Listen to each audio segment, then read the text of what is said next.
Le 18 juin 2009, une fillette de 5 ans disparaît dans le centre-ville de Maubeuge, dans le Nord. Tiffaine Taton a disparu selon les propos de sa mère vers 15h, 15h30. On sait que c'est une petite brunette, qu'elle a un t-shirt Dora à l'effigie du personnage de dessin animé qui serait son idole. Un petit minois, les cheveux mi-courts, enfin mi-longs entre guillemets, un petit sourire aux lèvres. Des témoins affirment avoir aperçu Tiffaine juste avant qu'elle ne se volatilise. On a une jeune fille de 17 ans qui est persuadée, convaincue d'avoir vu une petite fille en pleurs avec le t-shirt Dora. On nous dit avoir vu Tiffaine à d'autres endroits de la ville. Alors, où se trouve la petite fille? Que lui est-il arrivé? A-t-elle été enlevée? Si elle est entre les mains d'un prédateur sexuel, c'est inquiétant. On va brancher, on va mettre sur écoute de nombreuses personnes afin de savoir où cette petite pourrait être cachée. Nuit et jour, les enquêteurs vont travailler sans relâche, en multipliant les investigations. On a affaire à des policiers redoutables, d'intelligence, de stratégie. À partir du moment où il y a une disparition d'enfant, les premières heures sont importantes. Lorsqu'on est enquêteur criminel, on ne peut pas oublier. La nuit, vous dormez, vous pensez à qu'est-ce qui a pu se passer? Est-ce que j'ai pas oublié de faire ça? Est-ce qu'on ne pourrait pas faire ça? Pour retrouver Tiffaine Taton, les policiers lillois vont se lancer dans une véritable course contre la montre.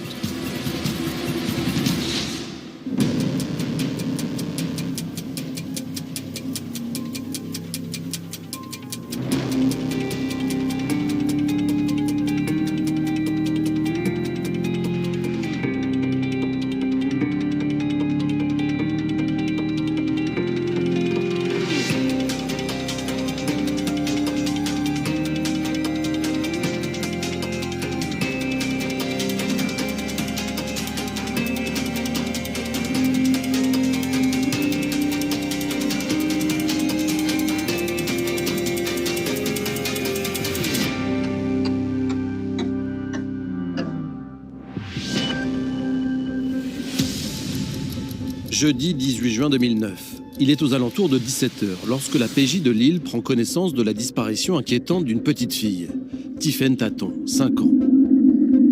On est alerté par la disparition inquiétante d'une jeune fille de 5 ans sur la commune de Maubeuge. Maubeuge, c'est une ville de 30 000, 40 000 habitants.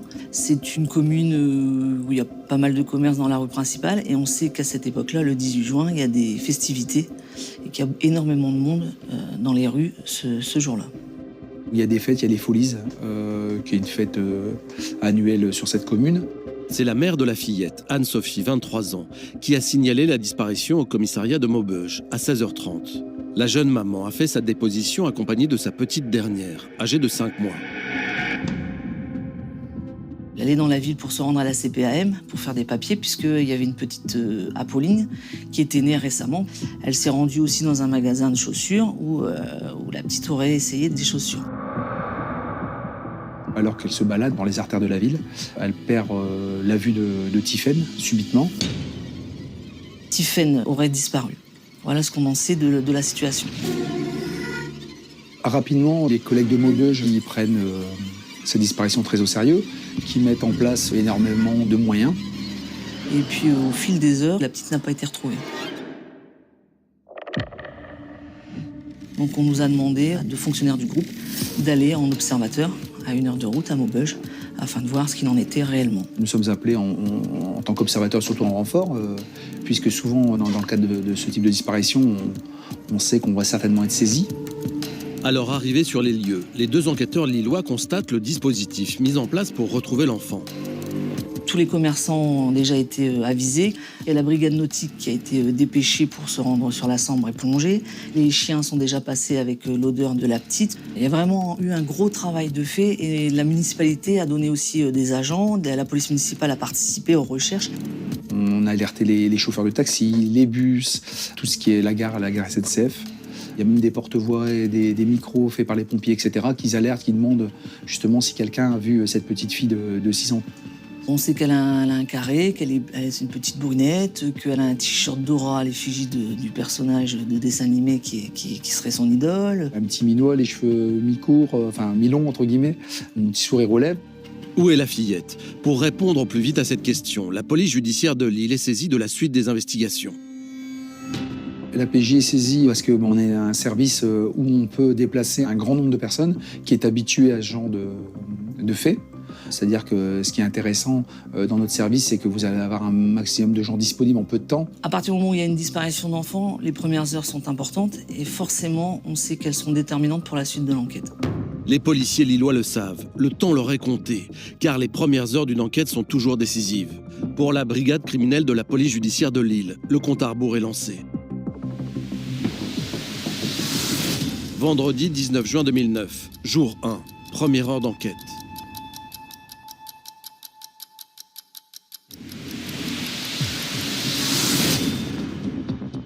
Il est 6 h du matin à la PJ de Lille. Cela fait plus de 13 heures que Tiffaine Taton, 5 ans, a disparu. Chaque service est mobilisé pour la retrouver. La police judiciaire de Lille, c'est une machine de guerre, un rouleau compresseur. Déjà, tout le service joue, c'est-à-dire que ce soit la brigade financière, la brigade de banditisme, la brigade des stupéfiants. C'est du H24. C'est un travail de masse, mais aussi de qualité, parce que toutes les portes vont être ouvertes et toutes les portes vont être refermées une à une. Tous les scénarios sont étudiés.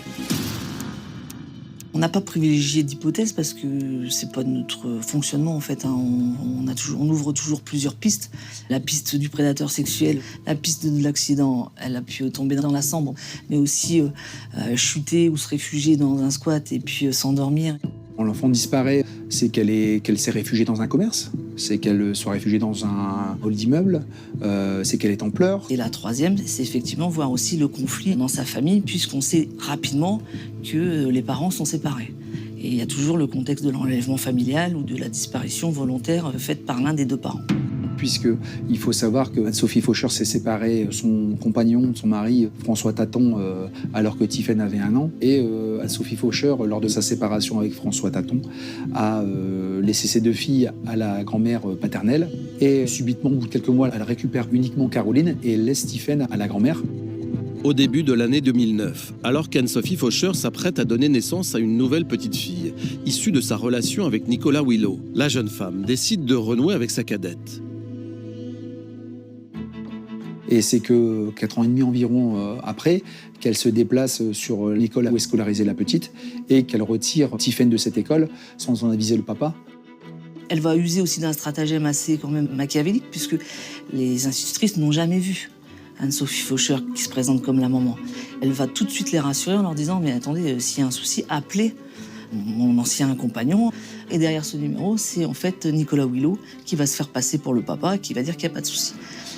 Elle va récupérer la petite, elle n'a pas donné sa nouvelle adresse. Ce qui va être par contre surprenant, c'est qu'une fois qu'Anne-Sophie récupère Tiffaine, personne ne va lancer de procédure officielle. Du côté de monsieur, on n'aura pas plus d'informations non plus sur le fait que lui n'a pas tout de suite actionné la justice. Donc, comme beaucoup de gens en France, ils vivent sans rien avoir planifié et organisé. Ce contexte-là de parents qui sont dans le conflit, ça va forcément nous poser question. Dans les heures ayant suivi la disparition de Tiffaine, le couple formé par Anne-Sophie Faucheur et Nicolas Willow a d'ailleurs été placé brièvement en garde à vue par les policiers du commissariat de Maubeuge. C'est logique dans un sens, puisqu'on dit toujours que les dernières personnes qui ont vu la personne vivante peuvent être impliquées. C'est un grand classique, même si c'est très très difficile à entendre dans l'opinion publique. Et donc tout ce qu'ils disent est cohérent. Et donc ils sont très très vite remis tout de suite en liberté. C'est une pratique habituelle. Alors, où est Tiffaine Taton? Est-elle accidentellement tombée dans la Sambre? Quelqu'un l'a-t-il enlevée? Il y a urgence à la retrouver. Jour 1, 3e heure d'enquête. Maubeuge, il est 8 heures. Pendant que la Sambre continue d'être sondée, les enquêteurs sollicitent la mairie afin d'accéder aux images de vidéosurveillance de la ville. Alors la chance d'une disparition dans une grande ville où il y a des commerces, où il y a des caméras, c'est pour nous unique. C'est clair que lorsque vous utilisez les moyens de vidéosurveillance qui sont mis à disposition, vous pouvez rapidement déjà retrouver la maman qui a perdu son enfant. Ça peut vous orienter aussi sur la thèse de l'enlèvement, voir une personne mal intentionnée qui aurait pris Tiffaine. Sauf que dans ce dossier, il n'y a eu aucune caméra efficiente ce jour-là. Les vidéos de la CPAM ne fonctionnaient pas ce jour-là et les vidéos de la municipalité ne fonctionnaient pas. Donc c'est vrai que c'est particulier, on se dit c'est pas possible quoi. On peut parler de malchance mais c'est un peu le terme, oui. On dit c'est pas que ça débute mal mais malheureusement on a un moyen qui nous est enlevé. C'est un coup dur parce qu'on forcément la vidéosurveillance est parlante puisque bon, on voit si si elle aurait été embarquée par un prédateur, on voit dans quelle direction elle se serait dirigée, on voit s'il y avait une tierce personne. Là, on ne voit rien. La piste accidentelle est vite abandonnée, car les recherches effectuées dans la Sambre ne permettent pas de retrouver le corps de l'enfant. On a fait appel aux plongeurs, les Belges nous ont assistés. Donc on a sondé, on a envoyé des plongeurs. On était contents en fait de ne pas la retrouver. Une fois que la thèse accidentelle est terminée, on va là sur justement la thèse de l'enlèvement, la disparition involontaire de cette petite. On s'inquiète de plus en plus le temps passe, mais surtout plus il y a une inquiétude parce que, eu égard à son âge, on sait très bien qu'un adulte et une enfant, la façon de se débrouiller à cet âge-là est très peu évidente. En parallèle, les riverains sont interrogés. L'objectif, savoir si quelqu'un a vu ou entendu quelque chose au moment de la disparition de l'enfant. On met des moyens humains très importants pour savoir exactement si quelqu'un a vu cette petite puce. La particularité, c'est qu'elle portait un t-shirt Dora, rose. Et normalement, une enfant de cet âge-là, à 5-6 ans, elle ne peut pas se balader comme ça dans une artère sans être vue. Et d'ailleurs, très vite, 2 témoignages vont venir confirmer les déclarations de la mère de Tiphaine. La première, c'est celle qui travaille à la CPAM qui a reçu Anne-Sophie Faucheur. Elle se souvient qu'elle aurait été accompagnée d'une petite fille qui correspondrait à la petite Tiphaine. Et on a une jeune fille de 17 ans qui est persuadée, convaincue d'avoir vu au niveau des bus une petite fille en pleurs avec le t-shirt Dora. Ces témoignages sont intéressants parce qu'on nous dit avoir vu Tiphaine à d'autres endroits de la ville et on nous dit avoir vu Tiphaine qui est identifiée assez facilement de par sa coiffure mais surtout de par le t-shirt qu'elle porte. Et donc dans ce contexte-là, d'aucuns disent l'avoir vue à 500 mètres ou même encore un peu plus loin de là, notamment une fille de policier. Donc la thèse de la disparition ou de l'enlèvement sont corroborés entre guillemets par le fait qu'il y a 2 témoins qui nous disent avoir vu une enfant qui répond au signalement de la petite Tiphaine. D'autant plus que c'est des personnes de bonne foi, c'est pas dans les faits de nuire, ils n'ont aucune relation, que ce soit avec les faucheurs ou les Willow ou les Tatons. On est tenu de les prendre en compte et de se dire que cette petite, elle a pu être enlevée. Alors que la fillette a disparu depuis maintenant près de 24 heures, tout laisse à penser qu'elle a été enlevée. Chaque collègue a la volonté, l'envie, l'espoir de retrouver la petite vivante. Alors, peut-être pas indemne, peut-être blessée, peut-être abusée, mais tous à l'espoir de la retrouver saine et sauve. Ayant pris connaissance du contexte familial, c'est désormais la piste d'un enlèvement parental qui va être creusée. Jour 1, 12e heure d'enquête. Il est 17h. Cela fait une journée que la petite fille s'est volatilisée. Tous les soupçons des enquêteurs se portent désormais sur la famille de Tiphaine. Son père, à qui Anne-Sophie Faucheur a enlevé l'enfant 6 mois plus tôt, fait office de suspect privilégié. Elle parle des circonstances de la séparation et elle oriente un petit peu les collègues, elle nous oriente aussi vers l'enlèvement par François Taton, le papa. Forcément, ça reste une piste. On se dit que le papa a voulu récupérer la petite qui lui a été enlevée. Le domicile de François Taton, ainsi que celui de sa mère, Marie-Josée, chez qui a vécu Tiphaine durant 4 ans, font l'objet de méticuleuses perquisitions. On est allé faire des perquisitions au domicile. On se rend compte que Marie-Josée Taton, qui nous a particulièrement touchés dans cette affaire, elle est maman de 12 enfants, que la petite, on la voit en photographie, que les conditions de vie de la petite Tiphaine étaient idylliques. Elle était très bien chez sa grand-mère, elle voyait son papa, il n'y avait pas de soucis. On vérifie l'emploi du temps, bien sûr, du papa, etc., qui nous montrera qu'il n'était pas du tout sur les lieux des faits au moment de la disparition de la petite. On sent quand même qu'il est profondément affecté par la disparition de la petite. Et bon, dans un contexte conflictuel, forcément, il accuse de suite Anne-Sophie Faucheur d'être à l'origine de la disparition de la petite fille. D'ailleurs, au même moment, à Aulnoy-Aymeries, le domicile d'Anne-Sophie Faucheur et Nicolas Willow est également fouillé. C'est une maison modeste, mais c'est une maison d'une propreté extraordinaire. Ils ont gâté les enfants. Il y a un bébé aussi qui est déjà riche de je ne sais combien de peluches. On se rend compte quand même qu'il y a beaucoup de jouets d'enfants, qu'il y a beaucoup de peluches, qu'il y a 3 lits, que bon, c'est modeste comme habitation, mais néanmoins, on n'a pas l'impression d'être dans un endroit où les enfants ne seraient pas un peu les rois. Ici encore, aucun élément n'est décelé permettant d'expliquer la disparition de la fillette. On est dans une maison où il y a une vie d'enfant qui est présente là. Alors on passera le Blue Star aussi, etc. pour rechercher tout ce qui est traces de sang, etc. Ça n'aura rien à amener. Ils sont des parents aimants, extrêmement attentifs. On n'est vraiment pas effectivement dans un schéma incroyable. Rien de particulier, rien qui puisse se dire que c'est une maison où les enfants ne sont pas aimés, où les enfants pourraient être maltraités ou violentés. Vraiment, on a l'impression que tout est fait pour eux. Pour l'instant, rien ne vient accréditer l'hypothèse d'un enlèvement parental. Néanmoins, afin d'écarter définitivement cette piste, les parents de Tiphaine seront surveillés dans les prochains jours.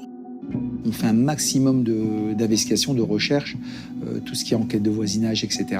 On essaie de travailler à obtenir le maximum de renseignements pour pas qu'il y ait de déperdition. On va brancher, on va mettre sur écoute de nombreuses personnes afin de savoir où cette petite pourrait être cachée, si dans l'éventualité qu'elle a été cachée. Alors que l'enfant a disparu depuis maintenant plus d'une journée, la presse s'empare du sujet. Cette affaire va être très vite médiatisée. Les médias vont s'emparer extrêmement vite parce que, d'habitude, Maubeuge, à cette période-là, est une ville qui fait parler d'elle parce qu'elle a de très très belles animations. Il y a une fête d'été extraordinaire. Et là, effectivement, voilà que pendant cette fête, disparaît cette petite fille. Il y a une pression supplémentaire, évidemment. Là, cette pression médiatique, elle est en plus. C'était relativement pesant. Après, le côté médiatique, bon, on a l'habitude d'avoir des affaires quand même relativement médiatiques et on a la chance d'avoir une hiérarchie qui fait tampon. Maintenant, l'avantage de l'exposition, c'est aussi d'avoir plus de renseignements. Mais ces renseignements, justement, il faut tous les vérifier. La disparition de la petite fille est sur toutes les lèvres et crée une onde de choc partout en France. À partir du moment où vous avez une suspicion d'enlèvement d'enfant, vous avez une suspicion d'un criminel qui rôde, qui pourrait à nouveau frapper, entre guillemets, ça crée des inquiétudes. Oui, il y a eu une certaine psychose qui s'est créée au sein de la population et c'est normal. Tout le monde pratiquement connaît le visage de cette petite fille. Tout le monde est en alerte. Maintenant, les parents font beaucoup plus attention à ne pas laisser leur fillette ou leur garçonnet se balader seul. C'est assez pesant, on le ressent. Nous, la seule pression, c'est celle qu'on se met en fait. C'est de pouvoir retrouver la petite. Tout le monde veut savoir où est la petite. Tout le monde veut, toute la France entière, je pense, a été sensible à cette affaire. Samedi 20 juin 2009, jour 2, 26e heure d'enquête.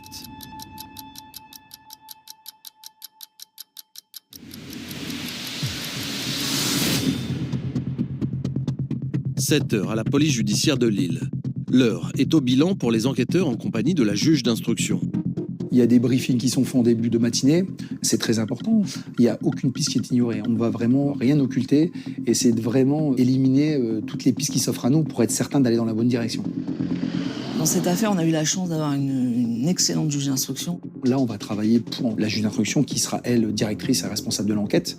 Et nous, on travaille à son service, en fait, et on travaille vraiment en bonne collaboration. Cette réunion avait pour but de lui montrer le panel d'investigation qu'on avait pu faire et de voir avec elle ce qu'on pouvait faire comme dispositif de surveillance, de filature. La juge d'instruction demande aux enquêteurs de fouiller une nouvelle piste, celle du prédateur sexuel. Elle est plausible parce que on est aussi une région où malheureusement il y a pas mal de délinquants sexuels aussi, il faut le savoir.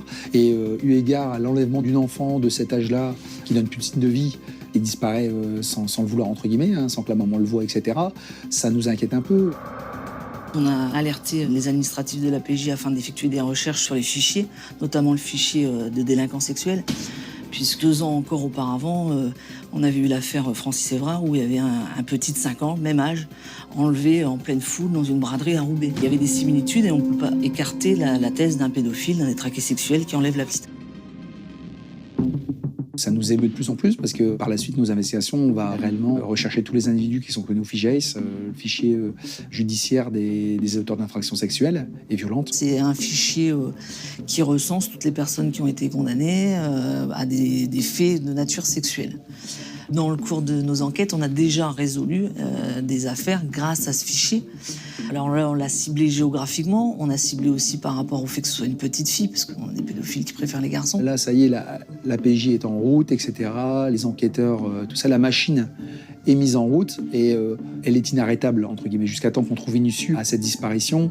81 hommes correspondant au profil recherché et vivant dans un périmètre proche de Maubeuge sont identifiés. Si elle est entre les mains d'un prédateur sexuel, c'est inquiétant. Bien sûr, on espère qu'elle soit toujours vivante, effectivement. Le temps presse, et face à l'urgence de la situation, il est décidé de procéder immédiatement à l'interpellation de chacun de ces individus. Jour 2, 33e heure d'enquête. Retour à Maubeuge. Il est 14h quand commence la valse d'interpellation de ces potentiels prédateurs sexuels. Et là, évidemment, on va mettre des moyens humains importants pour pouvoir entendre dans un temps très très court le maximum d'individus connus de ce fichier pour vraiment fermer toutes les portes. On n'occulte rien du tout. Les logements de ces individus fichés sont fouillés. On faisait des siphons, on faisait des prélèvements, on faisait passer le Blue Star. Une fois, on a même trouvé un t-shirt d'Aura. Bon, ça correspondait pas au bon t-shirt, mais on a quand même des moments où on se dit, bon, on est sur une bonne piste. Tout était négatif et on a effectivement fouillé. Chacun des suspects est ensuite placé en garde à vue. C'est beaucoup de temps, surtout maintenant avec la complexité de la procédure pénale. Chaque individu a des droits, etc. On effectue aussi un prélèvement de chaque individu. Si on pouvait retrouver ne serait-ce que de l'ADN ou quoi, etc., qui pourrait nous aider à savoir quoi que ce soit. Et donc la police judiciaire va vraiment interroger tout le monde et vérifier les emplois du temps de toutes les personnes connues dans l'arrondissement. En l'espace de seulement 3 jours, les enquêteurs lillois abattent un travail colossal. Les alibis de ces individus, inscrits au fichier judiciaire des auteurs d'infractions sexuelles ou violentes, sont vérifiés, sans succès. Il est impossible que l'une de ces 81 personnes soit le ravisseur de la petite Tiphaine. On a vraiment fait des recherches sur tous les auteurs connus au FIGEIS et on a fermé toutes les portes. On a vérifié leur emploi du temps, etc. Une fois que toutes ces portes sont fermées, on va vraiment s'intéresser à l'environnement familial et au jour de la disparition, les circonstances de sa disparition. Car depuis le début, les policiers ont l'intuition que le couple formé par Anne-Sophie Faucheur et Nicolas Willow est suspect. Anne-Sophie Faucheur est très jeune, elle a 23 ans, elle est déjà maman de 3 enfants. On se rend compte qu'elle n'a pas alerté du tout les commerçants. Elle a cherché pendant une demi-heure et a appelé ensuite son compagnon Nicolas Willow, qui n'est pas le papa des 2 premiers enfants, qui est sapeur-pompier, qui présente bien, hein, les 2 présentent bien, il n'y a pas de souci. Mais on a un drôle de sentiment par rapport à eux. Alors, l'instinct des enquêteurs les mènera-t-il vers la bonne piste ? Est-il possible que la fillette ait été enlevée par sa propre mère ? Mercredi 24 juin 2009, jour 6, 129e heure d'enquête.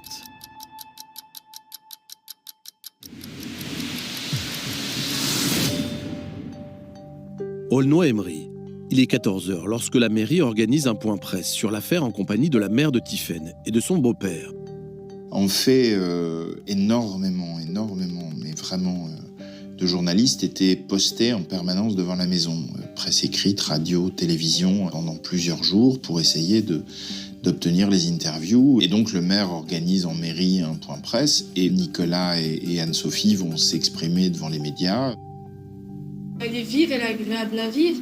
Elle ne va pas vers les gens tout de suite, mais si on lui parle et qu'elle se sent en confiance, elle est douce. Si on l'aurait interpellée pour lui demander quelque chose, bien gentiment, tout ça, elle aurait certainement venu pour répondre oui. Mais d'elle-même aller vers quelqu'un ou vers une voiture, non, je pense pas. C'est tous les jours qu'elle est dans nos têtes, c'est tous les jours qu'elle nous manque, et c'est tous les jours qu'on se demande si on va avoir de bonnes nouvelles. Et les choses qu'on n'a pas, en fait, on est tenu à l'écart, on n'a pas de nouvelles. Je pense qu'elle a besoin pour parler d'elle maintenant. Elle a besoin de nous. Une conférence de presse regardée avec attention par Fabrice Lalo et Anne Priem, qui sont immédiatement intrigués par l'attitude de ses parents éplorés. On voit là une maman qui a un discours assez mécanique.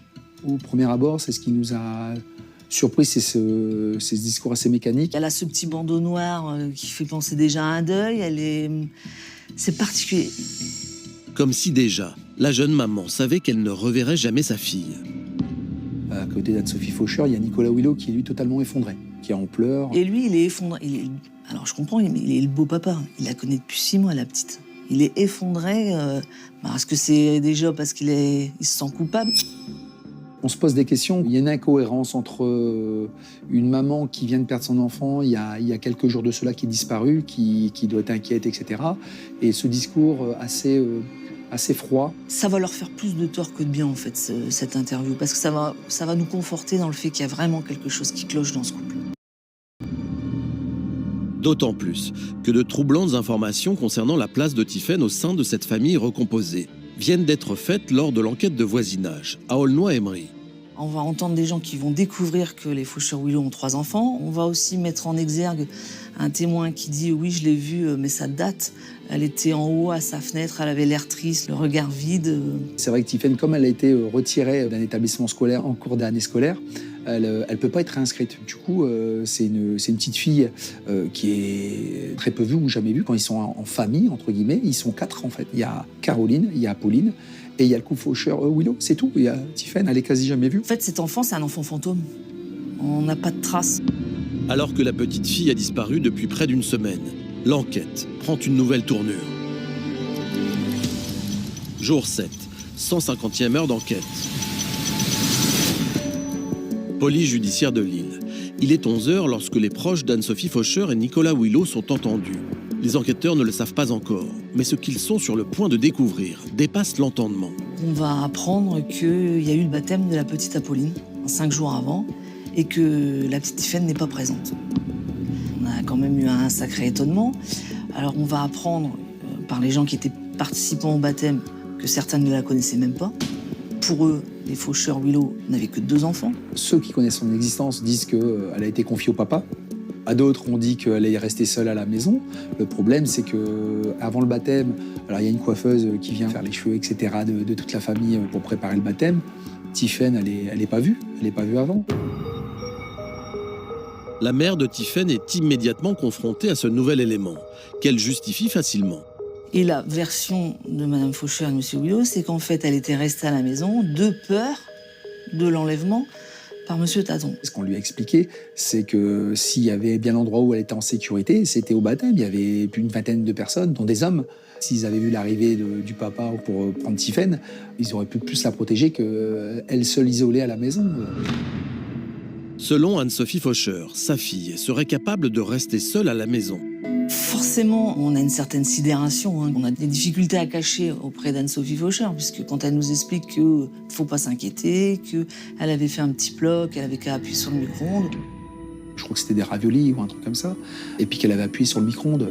C'est pas cohérent, c'est pas possible. On laisse pas une enfant de 5 ans seule chez elle. C'est pas possible. Ça, c'est pas possible. Dans le bureau d'à côté, sans le savoir, la mère de Nicolas Willow va venir renforcer l'intuition des policiers en relatant une discussion téléphonique qu'elle a eue avec la mère de Tiphaine, quelques jours avant le baptême. Elle était étonnée parce qu'on lui avait fait des commandes pour 3 pulls ou 3 tricots et que Mme Faucheur l'avait appelée avant la disparition de la petite pour lui dire que finalement il faudrait moins de pelotes de laine. Et elle demande à la grand-mère écoutez, non, les pelotes de laine pour le chandail, prévoyez pour Caroline et Apolline, Tiphaine ne sera pas présente. Même elle suggérait que c'était quand même bizarre, ce retrait de pelote de laine qui laissait à penser qu'il n'y avait plus 3 enfants, mais 2 enfants, avant même l'annonce de la disparition de la petite. Cette information concernant le baptême de la petite dernière vient renforcer tous les doutes des enquêteurs lillois à propos du couple. Il y a beaucoup trop d'incohérences. On récupère aussi une carte SD au moment de la perquisition. Je crois que la dernière photo où on voit Tiphaine, c'est le 3 mai 2009, vers midi. Après ça, il y a des photos d'Apolline, il y a des photos de Caroline, mais il n'y a plus de photos de Tiphaine. Donc on s'aperçoit qu'il y a déjà ce type d'incohérence. La conviction des enquêteurs est faite. Néanmoins, il manque encore d'éléments matériels pour confondre Anne-Sophie Faucheur et Nicolas Willow, en accord avec la juge d'instruction. Leurs investigations vont maintenant se focaliser sur le couple. On a pris parti avec la hiérarchie et la juge d'instruction, c'est de recenser le maximum d'informations, le maximum de renseignements et d'éléments qui peuvent mettre à mal la version fantaisiste de cet enlèvement, qu'on va essayer de collecter afin de les confronter tous les deux à l'ineptie de leur version. Tous les téléphones et ordinateurs d'Anne-Sophie Faucheur et Nicolas Willow seront désormais surveillés 24 heures sur 24. Les policiers ne vont rien manquer, ni de ce qu'ils font, ni de ce qu'ils se disent.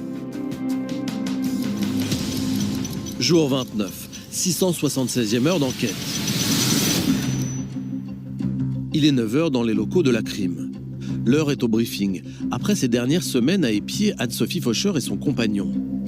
De prime abord, quand on voit ce couple, on dit c'est un petit couple charmant. Lui, il a été infirmier, il est sapeur-pompier, donc dans l'assistanat. Et après, vous grattez un petit peu, et puis vous avez les écoutes. Et là, les écoutes, les interceptions judiciaires de ces deux, c'est le couple diabolique, quoi. Lors des écoutes qui sont mises en place, on parle quasi jamais de Tiphaine. On pense aussi à aller en vacances dans le prochain été en plaçant Apolline et Caroline. On ne parle pas de Tiphaine. Tiphaine a totalement disparu de leur quotidien. C'est comme si elle n'existait pas ou n'existait plus. Forcément, quand on est H24 à les écouter, à les suivre, à les connaître même mieux qu'eux par la suite, on a un sentiment... c'est de désolation aussi, en fait. Comment on peut vivre aussi détaché? Comment on peut être passé à autre chose? Qu'est-ce qui se passe? Qu'est-ce qui s'est passé? Ils vont sur des sites pornographiques, tout, etc., tous les deux. Voilà, je connais pas de personne, quand on a perdu son enfant, la chose primordiale, c'est de retrouver la petite vivante et de savoir ce qu'il en est, quoi. Là, la vie, comme si l'existence de Tiphaine n'était jamais arrivée, en fait. Il vivait sans Tiphaine et comme si il y avait plus d'inquiétude pour la retrouver, tout simplement. La vie continue.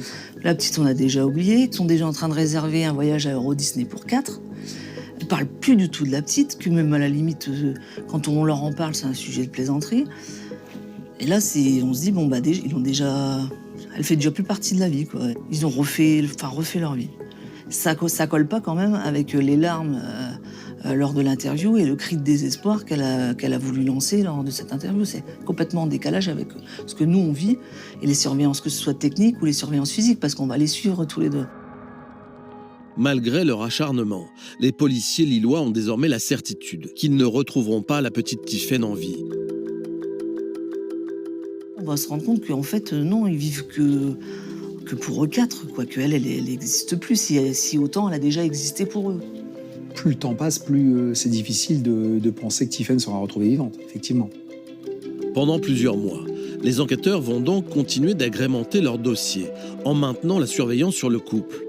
Ils le savent, la garde à vue des suspects sera un moment crucial dans la quête de la vérité. Il y a une préparation, c'est pas comme un sportif quand vous allez pour un combat sur un ring, etc. Inévitablement, il y a une préparation avant. On se prépare à entendre aussi l'horreur de ce qui a pu se passer ou des circonstances qui sont passées. Et c'est sûr que c'est jamais évident. On a ressenti un côté machiavélique, on s'est dit qu'on allait avoir affaire à de sacrés clients et que ça allait être très compliqué la garde à vue parce qu'on n'allait pas avoir d'éléments matériels. Donc on a réfléchi aussi sur un plan d'attaque, ce qu'on allait pouvoir faire de ces deux individus. On n'est pas habitué malheureusement à cela, donc on est préparé comme tout sportif ou tout à aller. C'est un peu le jeu du poker menteur, comme on dit parfois, mais voilà, j'aime pas trop avec les cartes. On a chacun nos cartes et puis on abat nos cartes jusqu'à temps que celui qui ment depuis le début perde, tout simplement.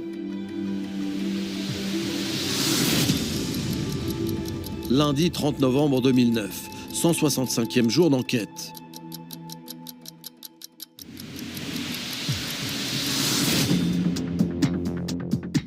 Aulnoy-Aymeries.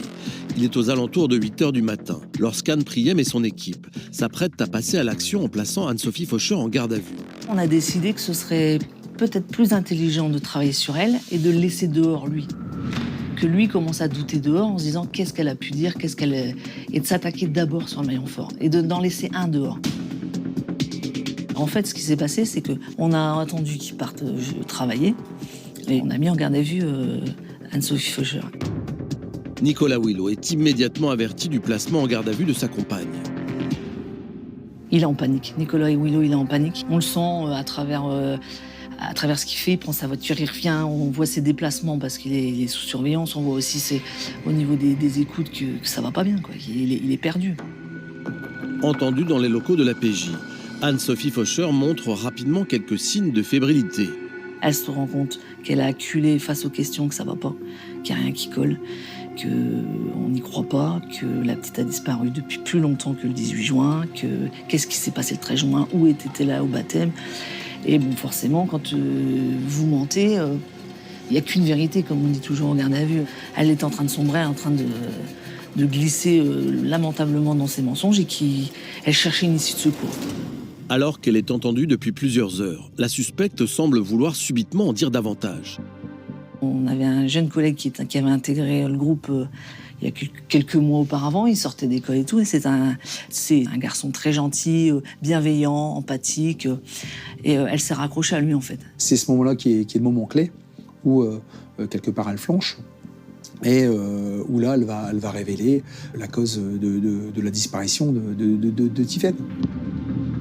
Et là, on va la laisser parler. Donc, elle va nous raconter que, en fait, elle était en bas, au salon, à regarder la télévision, et puis qu'elle a entendu les pleurs de Tiphaine, elle est montée, que la petite avait souillé le lit, qu'elle était sale, donc elle lui avait mis, elle l'avait lavé, hein, une douche chaude, hein, comme elle a dit, et qu'elle était redescendue, et elle avait entendu une sorte de grand boom, qu'elle était remontée avec Nicolas, que là, ils avaient pu constater que la petite était sur le dos, les yeux écarquillés. Et c'est là qu'elle avise Willow, qui constate la mort de l'enfant, et qui après, ils décident tous deux de s'en débarrasser. Anne-Sophie explique que c'est un accident, qu'en réalité, cette petite fille est morte accidentellement dans la maison, et qu'en réalité, ils ont tellement eu peur qu'on leur prenne les autres, qu'en réalité, ils ont maquillé ça. Ça y est, on avait un début, un commencement d'explication où on savait qu'on n'avait pas tort, on était sur la bonne voie, la bonne piste, et qu'on allait pouvoir travailler à nouveau avec Nicolas Willow. Et là, on lui a dit à Anne-Sophie, est-ce que tu veux voir Nicolas? Est-ce que... Oui, je veux le voir. Sans perdre une minute, une équipe de policiers part procéder à l'interpellation de Nicolas Willow, qui est tout de suite emmené dans les locaux de la PJ. Et là, ils vont se croiser et elle va dire c'est bon, j'ai tout dit, j'ai dit la vérité. Anne Priem assiste à cet échange furtif, dont elle perçoit tout de suite l'importance. Et ça a permis d'avoir la vérité. Parce que Nicolas, quand il entend c'est bon, j'ai craqué, j'ai tout dit, lui, il va nous dire qu'en fait, c'est un enfant martyr. Et Nicolas va parler beaucoup plus qu'Anne-Sophie, croyant qu'elle-même a parlé beaucoup plus. Depuis qu'ils l'ont récupérée, tous les jours, elle est frappée. Tous les jours, elle est battue. Que tous les jours, elle est à la cave, qu'il l'affame, qu'elle a attachée à la rampe d'escalier. Que là, ce jour-là, elle a été frappée parce qu'elle a volé un bonbon, parce qu'elle avait faim. Contre toute attente, Nicolas Willow confie une version de la dernière soirée de la fillette, bien différente. La soirée se passe mal, Anne-Sophie se plaint que sa fille ne dorme pas encore. Elle la violente dans la douche et que c'est là, effectivement, que cette petite fille va tomber. Et Nicolas est appelé au bout d'un moment à la rescousse pour essayer de la réanimer, mais qu'il est trop tard. Et là, ils sont un peu embêtés et il dit à Anne-Sophie Faucher, il décide de se débarrasser du corps. Le problème, c'est que quelques jours après, il y a le baptême d'Apolline. Et donc, il décide de laisser le corps à la cave, le corps dénudé de Tiphaine. Il le recouvre d'un sac plastique. En attendant de trouver une solution, en attendant d'y voir plus clair, en attendant de trouver une lumière, en sachant qu'en plus, quelques jours après, toute la famille arrive pour un baptême. Et donc, ça va être effectivement compliqué. Et Tiphaine va attendre morte comme ça dans la cave quelques jours qu'il trouve une solution.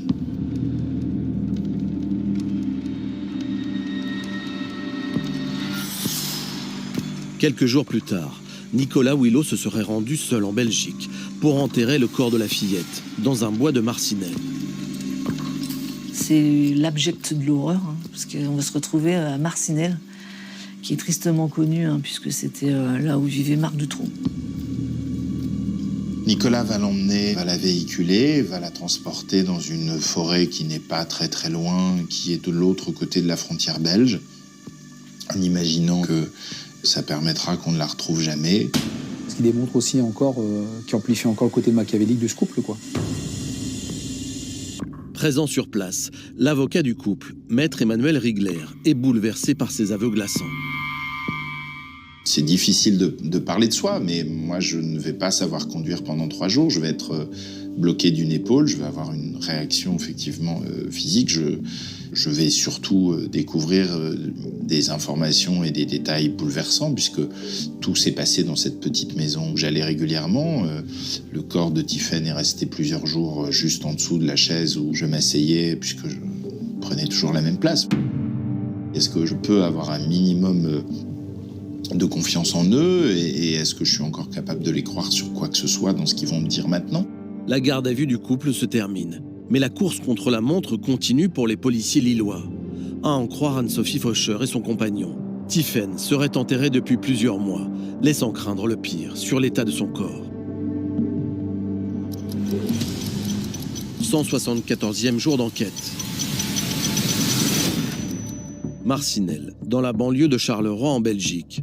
Alors que Tiphaine Taton est portée disparue depuis plusieurs mois, son corps est retrouvé grâce aux indications de Nicolas Willow dans un petit bois.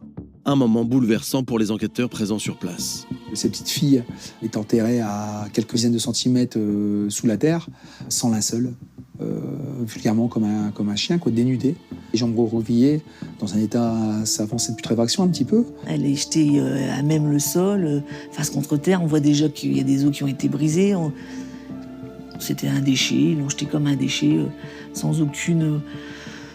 même de regrets, de petites fleurs, de petits linceuls, de petits draps, de petites croix, rien. C'était... voilà. La découverte du corps, c'est dur parce qu'à 5 ans, c'est pas normal de mourir et d'être dans une forêt comme un chien. Elle a été dévorée aussi par les animaux passants. Il n'y a plus de chair, il n'y a plus... c'est des images qu'on n'oublie pas, on ne peut pas oublier. Le corps est immédiatement transporté jusqu'à l'Institut médico-légal pour y être autopsié. Seulement, le médecin légiste est formel. L'état de putréfaction avancé ne permet pas d'identifier les causes du décès. Il y a peu de chances pour que plusieurs mois après, on retrouve, du fait de la putréfaction, ces éléments. Plus le corps se putréfie, plus les parties molles se dégradent par définition, et effectivement, plus les choses deviennent complexes. En tant qu'enquêteur, de ne pas savoir la cause réelle du décès... Non, on ne peut pas parler de frustration parce que de toute façon, on sait. À la limite, on n'a plus envie de savoir en fait. On a les détails et tout, la soupe est pleine. Néanmoins, la trace de multiples fractures témoigne des violences répétées subies par la petite fille. Rien qu'au niveau du corps de l'enfant, le visage tuméfié, les hématomes qui sont encore apparents, puis il y a toujours des radios qui sont effectuées. Il y a des fractures anciennes de péroné qui sont en train de se consolider. Le bassin, il est fracturé, le pubis est fracturé, la tête est fracturée. Et encore, c'est que sur des os. On n'a pas la chair, on ne sait pas... on a une certaine déperdition. Les parties osseuses, elles gardent une mémoire de ce qui les a affectées. Voilà. C'est des gamins qui sont martyrisés, qui sont battus. Et ce qui vient signifier le fait qu'ils subissent des violences, c'est d'avoir des lésions d'âge différents. Donc vous voyez que le gamin a subi tel jour, puis quelques semaines après, une fracture du coude, puis une fracture de la jambe, puis des hématomes. Donc même chez un gamin, je dirais, vivant, vous avez là quelque chose qui est très significatif de violence intrafamiliale la plupart du temps. Quand on va apprendre les résultats de l'autopsie, plus l'enquête allait, plus on se disait que son sort était funeste, qu'on allait la retrouver morte, mais pas comme ça, fracassée de toutes parts. Elle a vécu jour après jour un enfer, avec une dame qui se disait maman, qui est venue la chercher quand même, qui est venue l'enlever à un vrai amour. Je comprends pas.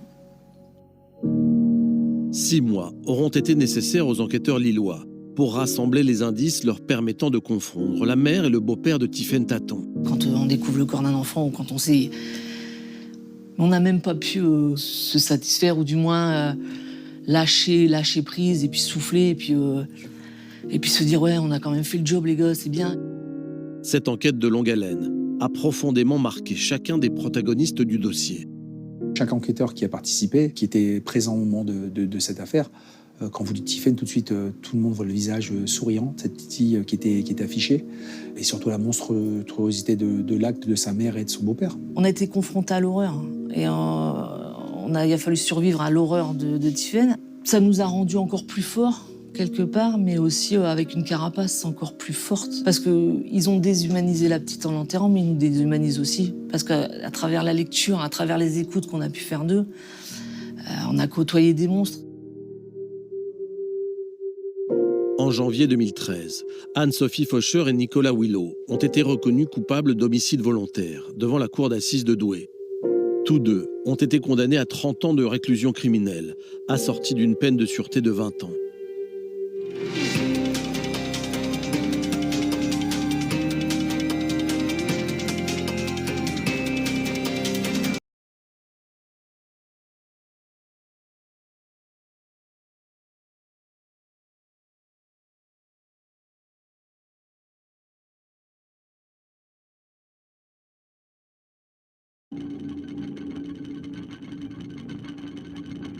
Pour comprendre le cours des événements, il faut revenir en arrière.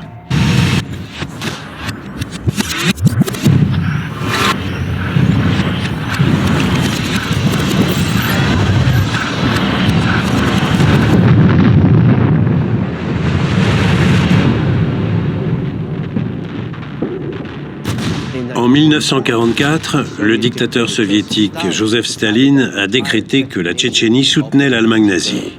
En réponse, les Tchétchènes ont été envoyés dans des wagons à bestiaux vers une région de l'Asie centrale. C'était l'exil d'une population entière. La moitié d'entre eux ont péri. Parmi les survivants, il y avait Zaindi Tsarnaev, le grand-père de Tamerlan et Djokhar.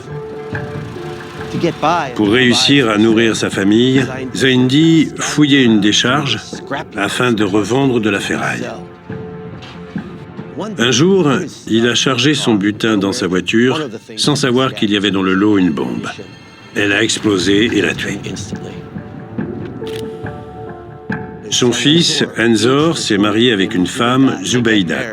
Ils ont eu 4 enfants ensemble. Tamerlan est l'aîné et Djokhar le benjamin. Ils ont réussi à obtenir le statut de réfugié et ils se sont installés à Boston. Enzor voulait vivre le rêve américain. Mais ce rêve n'est pas devenu réalité. Quand ils sont arrivés, rien ne s'est passé comme prévu.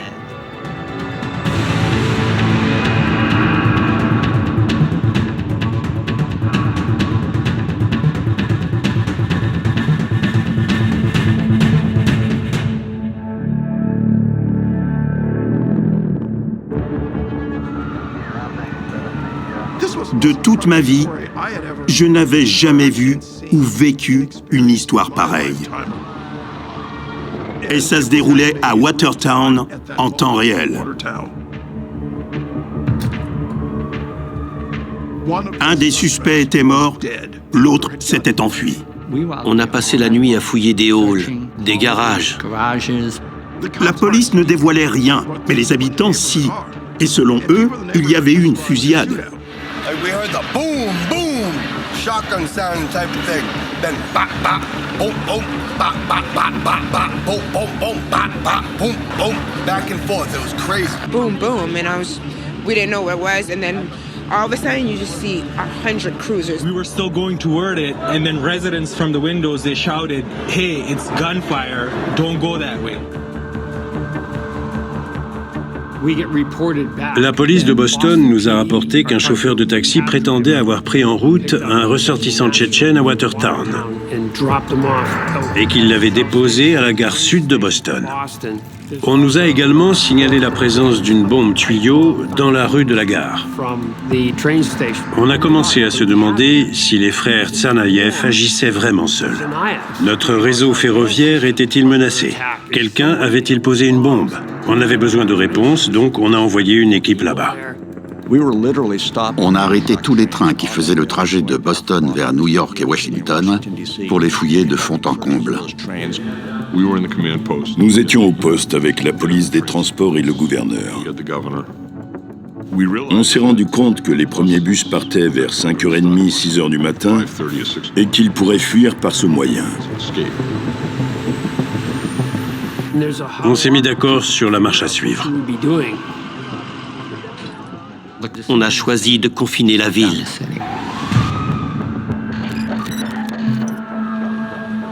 Good morning, everybody. There is a massive manhunt underway. We have suspended all service on the MBTA.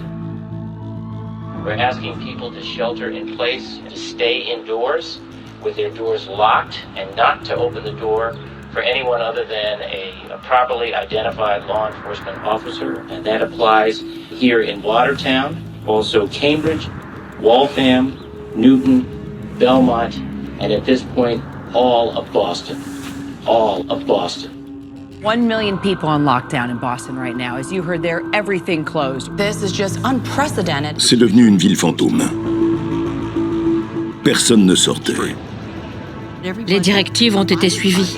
The entire city of Boston, residents being asked, stay in your homes. Do not open the door unless you see a clearly identified police officer. A remarkable turn of events. La police avait besoin d'un accès exclusif à la zone. Tout l'est de l'État était concerné, pas uniquement Boston et Watertown. Je n'avais jamais vu autant de forces de police. Nous avons déployé toutes nos ressources locales et fédérales à Watertown dans le but de débusquer Dzhokhar Tsarnaev. We have throngs of police officers arriving here. I see what looks like municipal police officers. I see state troopers, all hands on deck. En tout, il y avait 2500 policiers à Watertown. Certains venaient du New Hampshire et du Rhode Island. Ils avaient appris ce qui se passait et ils étaient venus d'eux-mêmes. The police continue to tighten their grip on this area in which they believe the suspect number 2 is holed up. Nous avions des professionnels qui connaissaient la loi, les droits civiques, la procédure, et ils savaient la respecter. Mais tout se faisait dans l'urgence.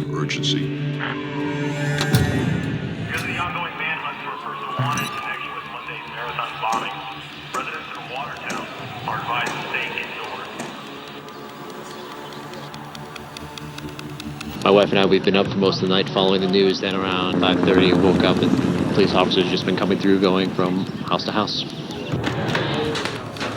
Just going house to house, making sure everything's okay in the house. Everything's fine. You guys are good? Yep. Okay. Quelqu'un l'avait peut-être aidé. La police l'avait pris en compte lors de ses recherches. Cell's all set. Everything's locked up. Yep. Okay. Well, we have an open garage in the back. Just check that. Okay. But the basement's locked. Okay. Okay. All right. Thank you. Thanks.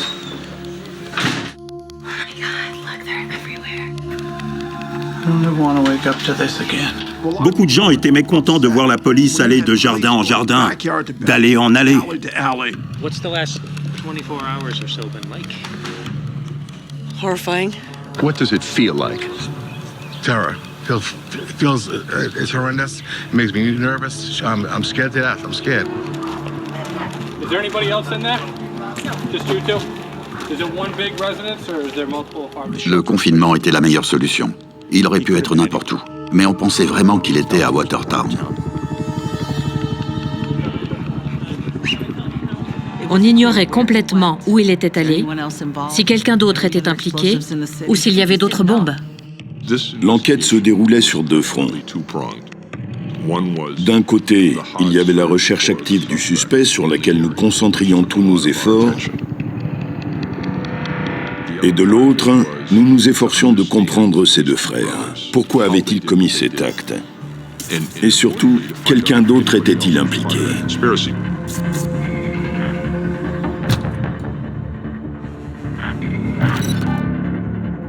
Nous avons appris que les frères Tsarnaev vivaient à Cambridge. Nous avons donc demandé un mandat afin de fouiller leur domicile.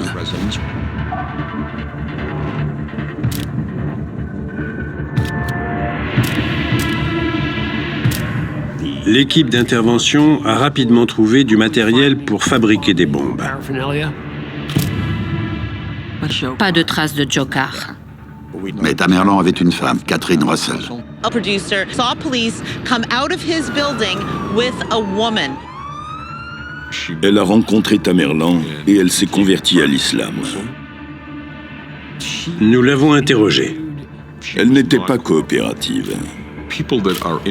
Les gens qui n'ont rien à se reprocher sont généralement dévastés d'apprendre qu'un proche a commis un acte aussi affreux.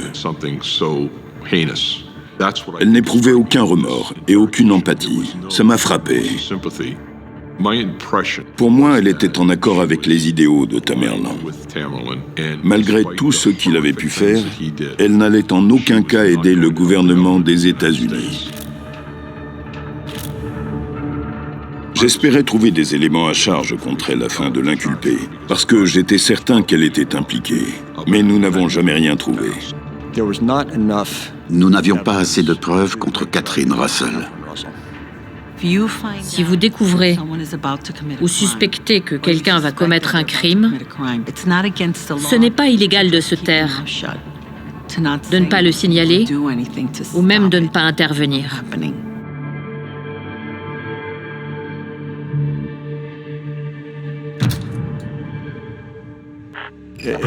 C'est presque mission impossible d'empêcher des fuites dans les médias.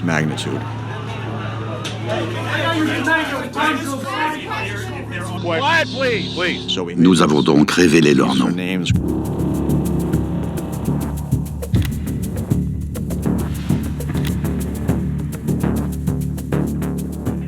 The dead suspect has been identified as Tamerlan Tsarnaev. Tamerlan.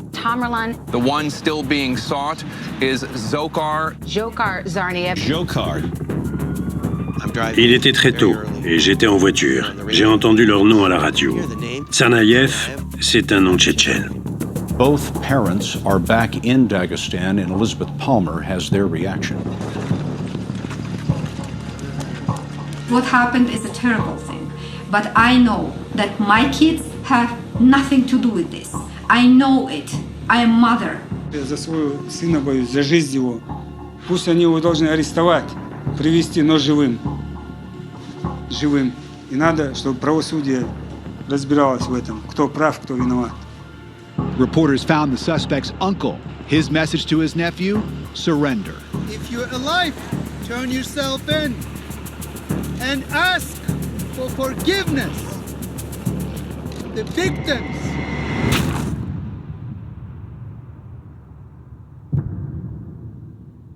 J'étais choqué d'entendre le nom de Dzhokhar. Dzhokhar Tsarnaev, he is still at large, and police are combing through the entire city of Boston. Dzhokhar était un voisin. C'était aussi un de mes anciens élèves. Il était très sociable, très charismatique. Il était populaire et avait beaucoup d'amis. Il était dans l'équipe de lutte. C'était un charmeur. People have said to me, why didn't you call people and say you can identify this person? Because this is no way this could be this kid. Because why? Because there's nothing about him that would suggest anything like this. Politics, religion, nothing. It was beginning. Mais ça ne faisait plus aucun doute. On me répétait, Larry, c'est Dzhokhar. Tu le connais, c'est lui le poseur de bombes. Quand j'ai appris que c'était Dzhokhar, je n'arrivais pas à y croire. Je n'arrivais pas à enregistrer l'information. Peu importe ce que l'on me disait, je n'y croyais pas. Il aurait fallu que quelqu'un vienne me dire en personne qu'il l'avait vu faire, et il aurait fallu que je fasse confiance à cette personne. J'ai rencontré Dzhokhar aux entraînements de basket. Il était populaire, tout le monde le connaissait. Tous les vendredis, j'allais à la mosquée. Elle était toujours pleine. Un jour, j'ai vu Dzhokhar. J'ai pas compris au début parce que je pensais que c'était un gamin blanc de Boston. Je me suis assis à côté de lui, un peu confus, et je lui ai demandé « Qu'est-ce que tu fais là ?» Et il m'a répondu qu'il était musulman, qu'il l'avait toujours été, mais il n'avait jamais pris ça très au sérieux. Je lui ai dit qu'on pouvait être amis, faire des trucs de musulmans ensemble. On a commencé à traîner ensemble tous les jours. Je le comprenais mieux. Il était humble, gentil. Il me donnait souvent de l'argent pour le déjeuner. Il s'entendait avec tout le monde. Je ne l'ai jamais considéré comme quelqu'un de militant. Jamais. Honnêtement, j'avais déjà essayé d'aborder le sujet de la justice sociale avec lui. Mais ça ne l'intéressait pas du tout. Et il n'a jamais semblé intéressé par la politique. Ses parents ont divorcé et ils sont repartis séparément au Daghestan. Leur réalité telle qu'ils la connaissaient a été brisée. Et ils ont rejeté la faute sur les États-Unis. Ça a dû être épouvantable de perdre son père et sa mère juste après l'université. Dzhokhar et son frère se sont beaucoup rapprochés. Ils lui vouaient une véritable admiration. J'enviais presque leur relation. À cette époque, la relation entre Tamerlan et Dzhokhar lors des entraînements était très similaire à la relation entre Tamerlan et son père. Tamerlan lui disait quoi faire. Il agissait comme quand son père l'entraînait. Mais Dzhokhar ne s'intéressait pas à la boxe. Il préférait la lutte. Dzhokhar a rejoint UMass Dartmouth.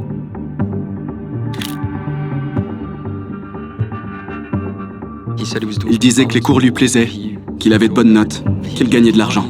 Mais rien de ça n'était vrai. Dzhokhar mentait en disant qu'il allait changer d'école, que ses notes étaient bonnes. En fait, il était en échec scolaire. Ce n'était plus le gamin américain typique. Il était à la tête d'un trafic de marijuana à Dartmouth. Je savais qu'il vendait de l'herbe, mais comme beaucoup de mes amis, il n'était pas non plus à la tête d'un gang qui lui aurait valu la visite du FBI. La dernière fois qu'on s'est vus, c'était un mois avant l'attentat. On allait rejoindre des amis. Je crois qu'on devait aller à 2 soirées. Mais il a reçu un appel de son frère, et dès qu'il a raccroché, il nous a dit qu'il devait partir. Je lui ai demandé si tout allait bien, et il m'a dit que ça allait, que c'était juste des histoires de famille. C'est la dernière fois que je l'ai vu.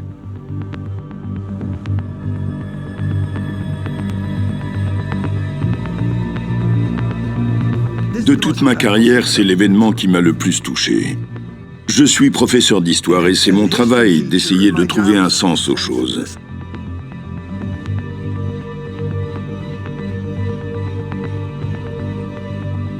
Mais là, il m'a été impossible d'en trouver un.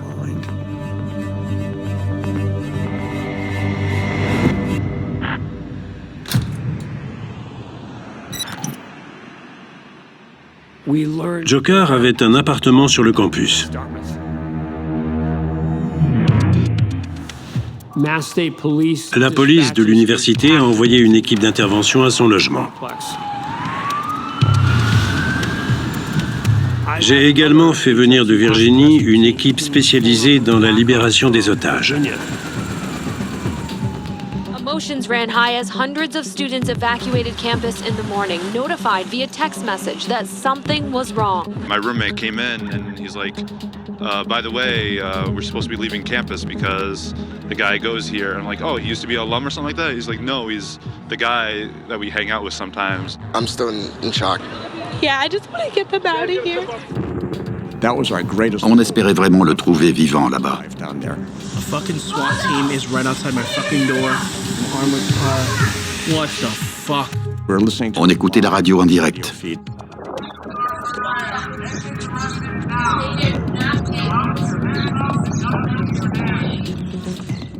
On pouvait les entendre entrer et demander à des personnes de se mettre au sol. On était pendus à la radio. On pensait vraiment que Dzhokhar était parmi les personnes dans la pièce. C'était sûr.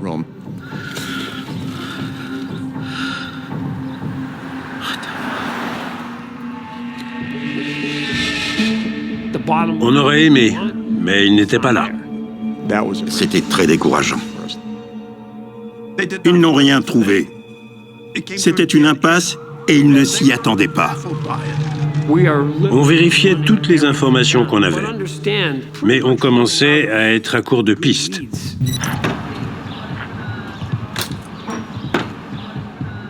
Le cercle de recherche commençait à se réduire. un de mes chefs d'équipe m'a dit qu'il ne leur restait que quelques rues à fouiller. On sentait qu'il était dans une de ces rues. On avait toujours eu l'impression qu'il n'était pas très loin. Toute la journée, les équipes d'intervention pensaient l'avoir trouvé, mais non. C'était les montagnes russes. On se demandait s'il ne s'était finalement pas enfui. C'était horrible. Ce confinement ne pouvait pas perdurer. Cela mettait en péril l'économie.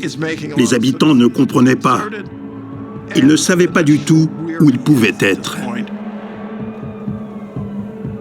Le gouverneur nous a appelés. Il avait reçu un appel du président Obama qui lui avait fait part de son inquiétude par rapport au confinement. Le président lui avait dit qu'on ne pourrait pas bloquer une zone métropolitaine indéfiniment.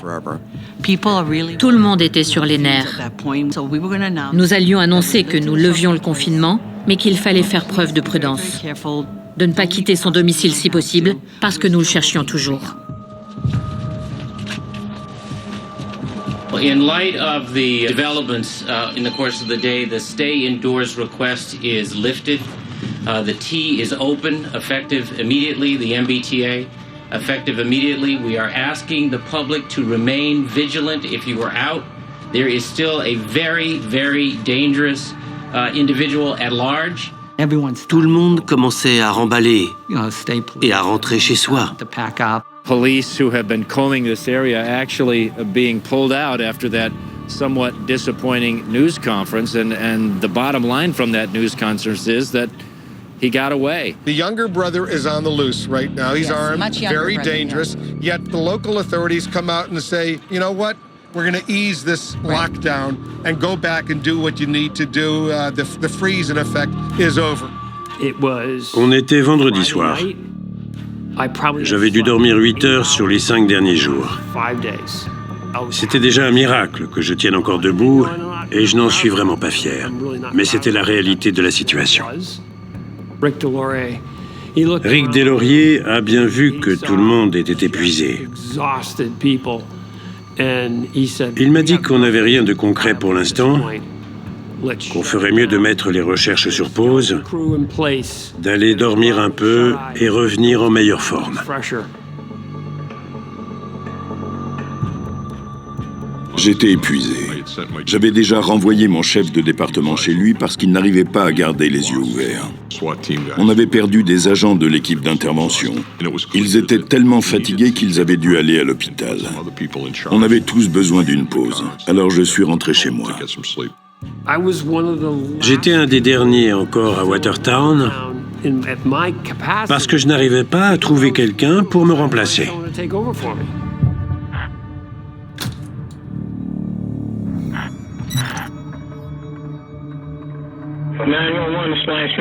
What's the address of your emergency? 67 Franklin, Watertown.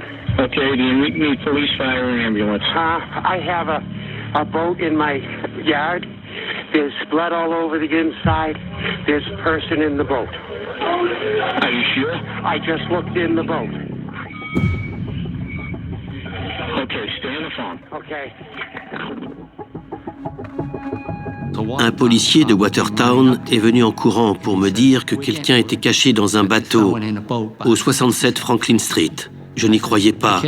Il m'a dit de le suivre. On l'a suivi à l'adresse du signalement. Pas de sirène, rien.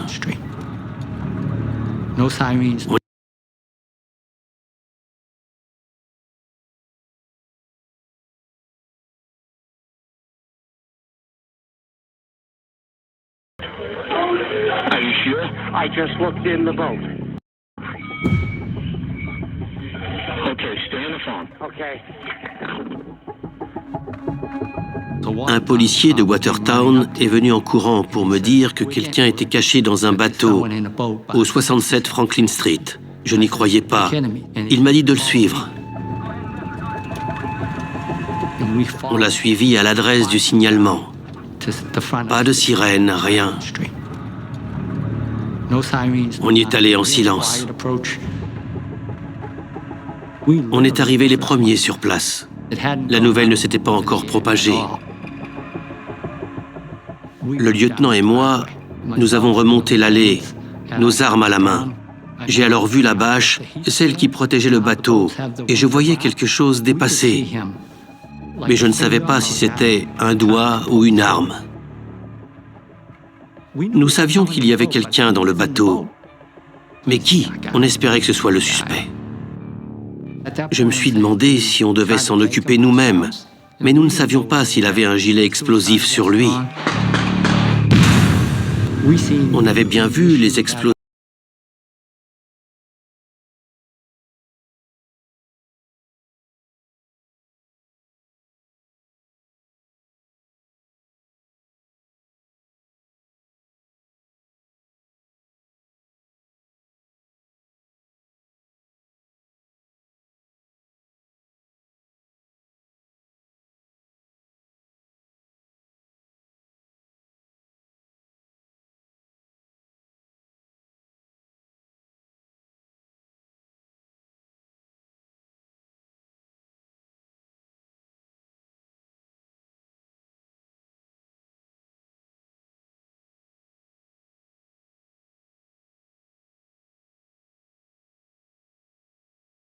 Après la fusillade, et nous ne savions pas combien de personnes étaient dans le bateau. J'ai décidé de faire appel à une équipe d'intervention pour essayer de le faire sortir de lui-même pacifiquement.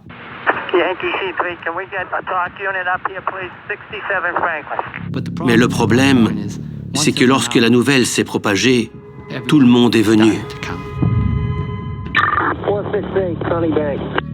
Sir, I have a call from 67 Franklin Street, 67 Franklin.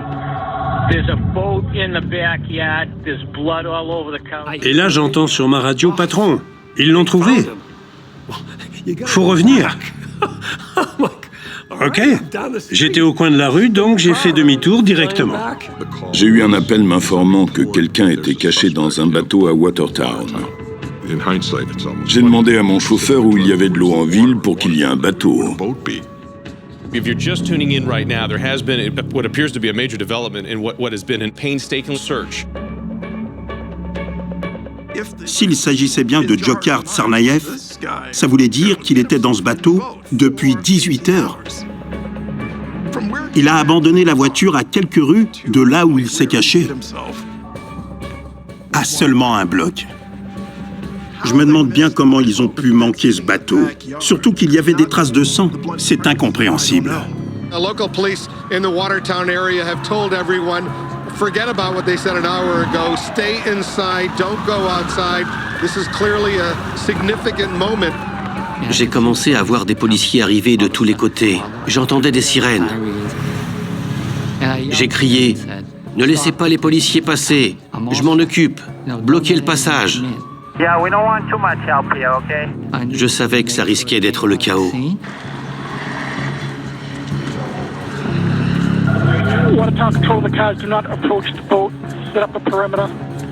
Le monde a attendu 5 jours pour qu'il soit appréhendé. Vous pouvez imaginer la réaction de la police. C'était difficile à contrôler. On a réussi à calmer la situation. C'était tranquille. Et tout à coup...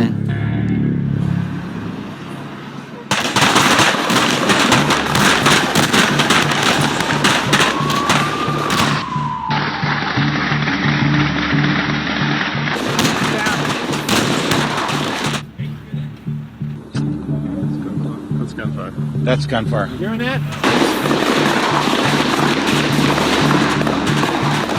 Tout le monde s'est jeté à terre. Je ne sais pas qui a tiré en premier, mais je savais qu'il fallait que je les arrête avant qu'ils tuent la personne dans le bateau. Billy criait dans son micro. Arrêtez de tirer, arrêtez de tirer. Everyone hold their fire. Hold their fire. All units, hold your fire. Hold your fire. Everybody hold till we have the tactical here, all right? On pensait que c'était une fusillade. On sait maintenant que ce n'était pas le cas. Je crois que le bateau a reçu une centaine de balles. En tout, 126 coups de feu, sans compter ceux qui ont manqué le bateau. Ça venait de partout dans le quartier. Et la plupart ont été tirés par des policiers qui ne faisaient pas partie de l'unité d'intervention. Ils n'avaient même rien à faire dans le périmètre. Ils s'étaient greffés au groupe sans autorisation. Quand les policiers sont arrivés sur place, ils ont cru que Dzhokhar les menaçait avec un pistolet. Je pense qu'un policier a tiré et les autres ont suivi. Je pense que ce qui s'est passé lors de la fusillade, et aussi quand on a découvert le bateau, démontre bien qu'il était nécessaire d'avoir un contrôle et une organisation claire au sein de la police, pour qu'elle soit le plus efficace possible. C'est une des leçons que nous avons apprises. Shots were fired, and we clearly know that now, and that the suspect is down. That is the word from police. Now, whether or not that suspect is deceased at this point, we do not know. Nous le voulions vivant. Il fallait qu'il réponde de ses actes devant la justice. J'étais très déçu. Je voulais l'interroger. On ne pouvait pas savoir si une organisation avait commandité cette opération s'il ne nous restait qu'un cadavre. On ne savait pas s'il était vivant.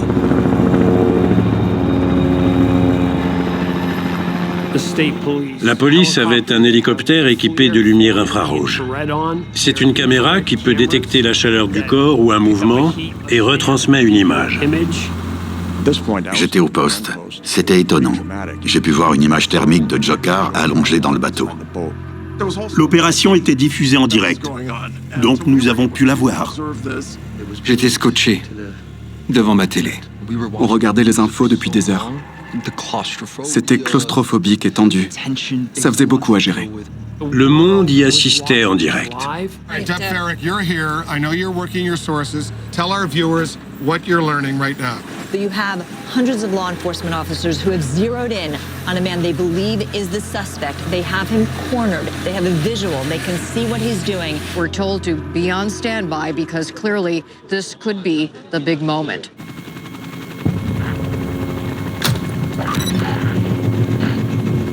J'ignorais toujours s'il était vivant.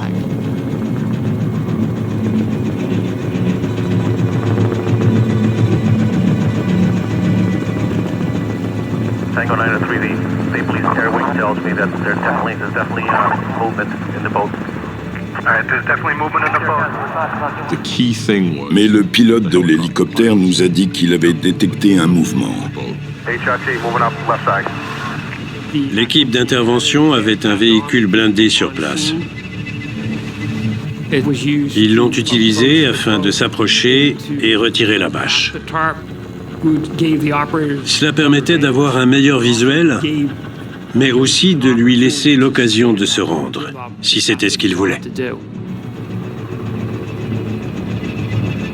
Le chef de l'équipe de protection d'otages du FBI est venu me demander s'il pouvait lancer une grenade fumigène dans le bateau, et j'étais d'accord.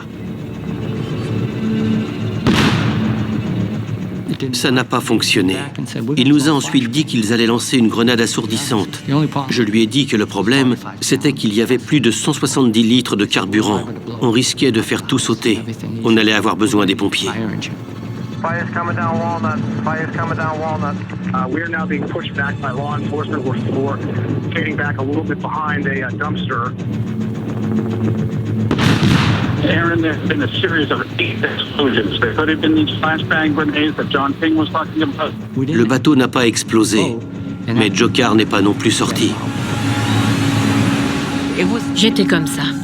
C'était vraiment angoissant à voir.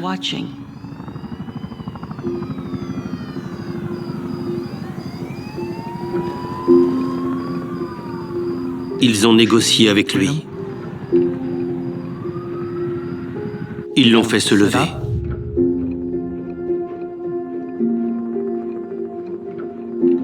Il était debout.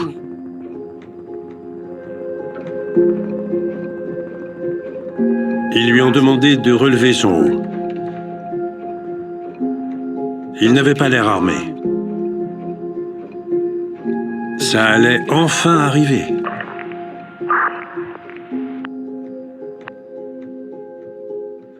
So he's in custody. He's in custody. He's in custody. SWAT to command. Subject in custody. Subject in custody. Subject in custody. Incroyable. Incroyable.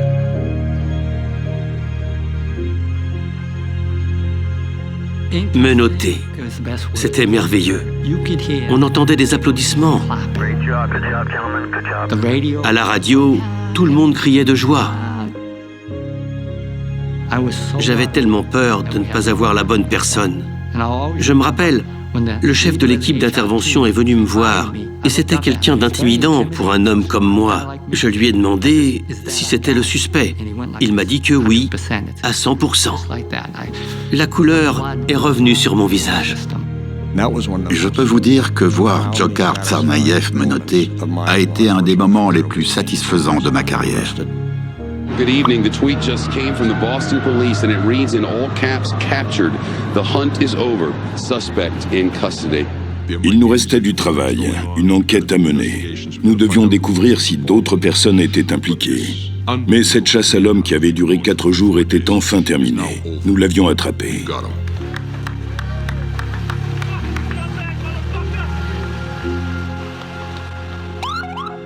On a mis 101 heures pour les arrêter. Nous roulions dans les rues de Watertown, en dehors du périmètre qui était bouclé.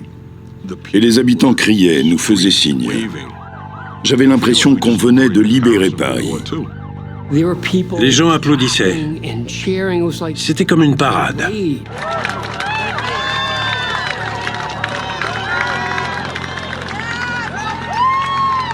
Il y avait toutes ces personnes alignées dans la rue.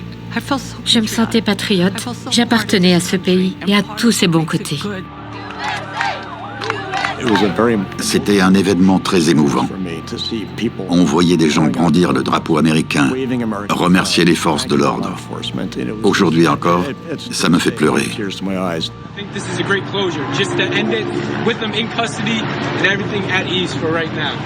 Relief. We can sleep well tonight. It's a victory for peace. It's a victory for love for the country. It's a victory for all of us, for Boston. Boston, baby! Boston strong! Nothing can tear us down! Boston, baby! Les étudiants sortaient de leur chambre et criaient dans les rues. C'était comme si on avait gagné la guerre.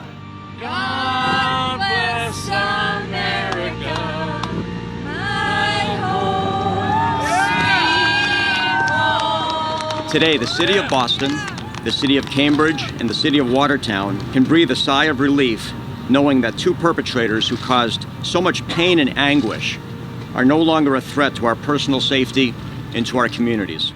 Au départ, on a vu un encart à la télé qui disait « corps retrouvé dans un bateau ». Donc on pensait qu'il était mort. On est sorti dans la rue et les gens criaient. On était désemparés. On pensait que notre ami venait de mourir. Un cycliste est venu nous demander si on était au courant.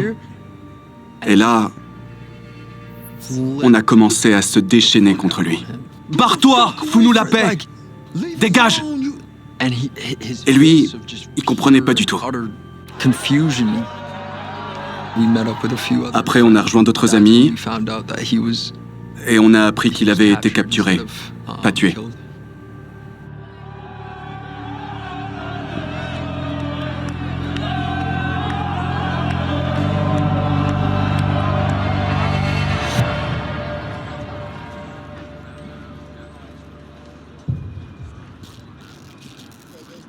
Quand je suis arrivé au poste le lendemain, le commissaire divisionnaire Ed Davis nous a appelés et nous a dit qu'on allait à Fenway Park. Il allait y avoir un hommage là-bas.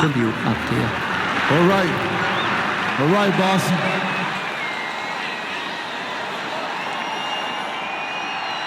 This jersey that we wear today, it doesn't say Red Sox. It say Boston. We want to thank the whole police department for the great job that they did this past week. This is our fucking city. And nobody gonna dictate our freedom. Stay strong. Thank you. Quand Big Papi a dit « c'est notre putain de ville », même si c'était un mot vulgaire, c'était aussi le relâchement de beaucoup de tensions pour la ville entière. Boston Force n'était pas juste un slogan. Si vous viviez là-bas à cette époque, vous pouviez le ressentir. L'arrestation de Dzhokhar n'était que le début de l'enquête. Nous devions encore comprendre leur mobile, qui ils étaient, ce qu'ils comptaient faire et avec qui. On devait établir leur style de vie. Peu après son arrestation, Dzhokhar a été soigné. Dès que ça a été possible, il a été interrogé par une équipe d'élite du FBI. Ils allaient l'interroger. On n'allait pas lui lire ses droits ou lui affecter un avocat. C'est ce qui arrive dans la plupart des affaires de terrorisme. Il y a une clause du Patriot Act qui nous permet de questionner un suspect et d'ignorer ses droits constitutionnels. Et ce, surtout lorsqu'il s'agit d'un acte terroriste. À cause de ses blessures, Dzhokhar ne pouvait pas parler. Alors, il écrivait ses réponses. C'est le procureur qui décide quand on doit lire les droits d'un suspect. Même si quelqu'un demande un avocat, il est possible de continuer l'interrogatoire tant que c'est justifiable. Mais ça ne pouvait pas durer indéfiniment. Il fallait lancer la procédure. On a fouillé le bateau. Toute preuve était bonne à prendre. C'était critique. À l'intérieur, on a trouvé le manifeste du djihad écrit par Dzhokhar. C'était une des premières preuves que ces deux individus s'étaient inspirés de pensées de terroristes radicaux et qu'ils s'étaient radicalisés. Nous devions découvrir si d'autres personnes étaient impliquées. Sur son ordinateur, nous avons trouvé une édition du magazine Inspire, qui est une publication terroriste qui contient des techniques de fabrication de bombes artisanales. Inspire était le magazine officiel d'Al-Qaïda. Son interrogatoire a duré 2 ou 3 jours, mais nous n'en avons pas tiré grand-chose. Et on a dû lui lire ses droits. Mais en parallèle, nous enquêtions sur certains de ses amis. Le FBI est venu voir tout le monde. Mais à l'évidence, il ciblait principalement mes amis musulmans. On m'a questionné pendant 8 heures. J'avais 19 ans, j'étais terrifié. Ma vie était en jeu. Je le savais et il le savait. On aurait dit que nous étions coupables jusqu'à preuve du contraire. I think it's time for profiling, though, don't you, Ange? I think it's time for profiling because the profile has been Middle Eastern Muslims who have blown people up or attempted to blow people up over the last 15 years. Many terrorists are Muslims, and we'd be foolish not to look at this phenomenon and get ready for it. Ma plus grande peur était devenue une réalité. Non seulement les responsables de cet acte effroyable étaient musulmans, mais en plus, c'étaient des fidèles de ma mosquée. C'était vraiment un moment de profond désespoir. On a appris que le colocataire du plus jeune l'avait reconnu à la télévision et il avait essayé de détruire des preuves. Il avait des preuves accablantes dont il s'était débarrassé dans un broyeur à ordures. Mais nous avons pu les récupérer. On a pu s'en servir pour inculper ces 2 personnes pour obstruction à la justice. Ils auraient dû contacter les autorités dès qu'ils l'avaient reconnu. S'ils l'avaient fait, Sean Collier serait toujours en vie. Même si certains de ses amis ont menti au FBI, on avait l'impression qu'ils avaient réellement agi seuls. Ils avaient fabriqué les bombes dans la cuisine de Tamerlan. Je suis toujours convaincu qu'ils n'ont pas fabriqué ces bombes seulement grâce à Internet. Quelqu'un les a aidés. Je ne sais pas qui, mais c'est très difficile d'assembler ce genre d'engins et de les faire exploser avec des détonateurs à distance. Certaines personnes croient encore à un grand complot, qu'on a raté quelque chose, mais non. Ça arrive très souvent d'avoir des loups solitaires. Ce n'était pas un travail d'amateur. C'était des explosifs de professionnels. Et l'équipe de spécialistes en explosifs en Afghanistan était d'accord avec moi. Nous avons déterminé que les poseurs de bombes étaient des extrémistes isolés, influencés par le magazine Inspire de Anwar al-Awlaki, ce qui veut dire qu'ils voulaient mener le djihad dans le monde entier. Dès que j'entends le mot djihad associé au meurtre de quelqu'un, ça me dérange. Djihad en arabe, ça veut dire se battre. Se battre pour une bonne vie. C'est ça, djihad. Se battre pour être une personne honnête. C'est ça, djihad. Se battre pour être une personne bonne et pieuse. C'est ça, djihad. Ce n'est pas se servir d'une arme ou poser une bombe pour tuer des innocents.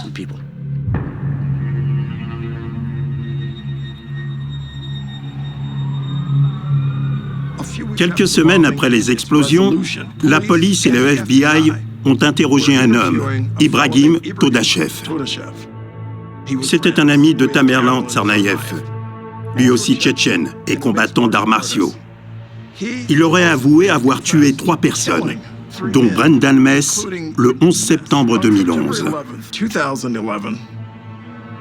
Brendan Mess était le meilleur ami de Tamerlan Tsarnaev. Ils s'étaient rencontrés aux entraînements. Lors des aveux de Todashev, à son appartement, quelque chose d'étrange s'est produit. Selon les forces de l'ordre, il les aurait attaqués. Ils ont tiré sur Ibrahim Todashev à plusieurs reprises. C'était une histoire très douteuse. I think they just shot him. He didn't do nothing. I know him. He just wanted everything to be over. On peut dire que l'affaire s'est un peu compliquée quand Ibrahim Todashev a avoué avoir tué ces 3 hommes avec Tsarnaev. Il faut garder la chronologie des événements en tête. Brendan Mess a été assassiné dans son appartement après que Tamerlan a appris qu'il ne pourrait pas participer aux qualifications pour les Jeux Olympiques. Il n'y avait pas eu d'effraction. Ils devaient connaître ceux qui leur ont fait ça. Ils les ont laissés entrer. Les victimes auraient été presque décapitées. C'était un acte personnel. Il a un ami juif qui vit le rêve américain. On lui offrait toutes les opportunités. Il n'avait même pas besoin de travailler, il était riche. Tamerlan, lui, n'avait pas accès aux mêmes choses. Ce que je sais, c'est que Tamerlan Tsarnaev était impliqué. Et il y avait aussi une histoire de drogue, mais je ne peux pas en dire plus. L'enquête sur le meurtre de Walsam est toujours ouverte. Ça me dérange encore aujourd'hui. Il y a beaucoup de questions sans réponse. Peu après le triple homicide de Walsam, Tamerlan Tsarnaev se serait rendu au Daghestan et aurait participé à des opérations de radicalisation. Nous pensons que c'est là-bas qu'il s'est radicalisé. Ce qui s'est passé là-bas a vraiment dû le marquer, parce que c'est quand il est revenu qu'il a commencé à préparer l'attentat de Boston, j'en suis sûr.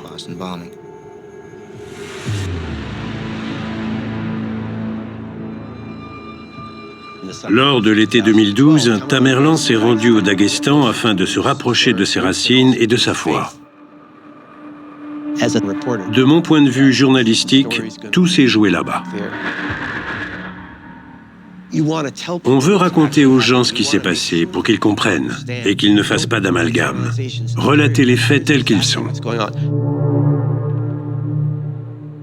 J'ai passé 2 mois en Tchétchénie, au Daghestan et au Kirghizistan. Je cherchais des personnes qui les connaissaient, qui ont connu Tamerlan lors de son séjour. Il a rencontré de jeunes musulmans qui font partie d'un mouvement, l'Union des Justes.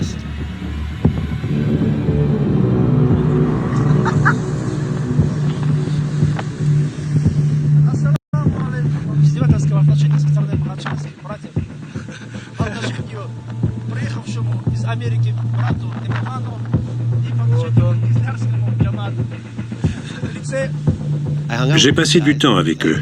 Ils vont à la plage, ils font des barbecues, ils vont à la mosquée, ils se parlent beaucoup. Mais ils n'ont aucune parole réellement radicale.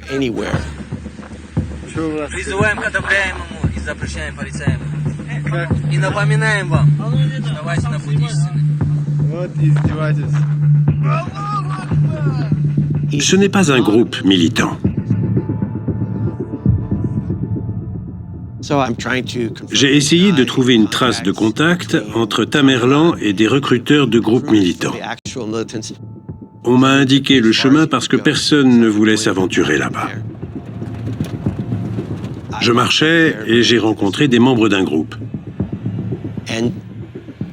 Et ils n'étaient pas au courant. Ce n'est pas là-bas que l'idée de tuer des gens lui est venue. Ce n'était probablement pas un plan qu'il a établi au Daghestan. Je pense qu'il y est allé pour trouver un sens. Quand il n'a pas pu se qualifier pour les JO, il a commencé à avoir des doutes. Pour lui, c'était la faute à un sentiment anti-musulman. Donc, il essayait de se rapprocher de sa foi et trouver un but dans la vie. Mais il n'est pas devenu un militant là-bas. Ce moment est venu quand il est rentré aux États-Unis. Sa vie était toujours la même. Elle n'était pas meilleure. Ce voyage ne l'avait pas changé. Les deux frères ont plongé de plus en plus dans la religion et ils ont commencé à associer leurs échecs personnels avec la situation à l'étranger et la participation des États-Unis à 2 guerres dans 2 pays musulmans. Si on suit ce qu'a écrit Dzhokhar dans le bateau, il rejette la faute sur les politiques contre les musulmans. C'est donc ce que j'ai écrit.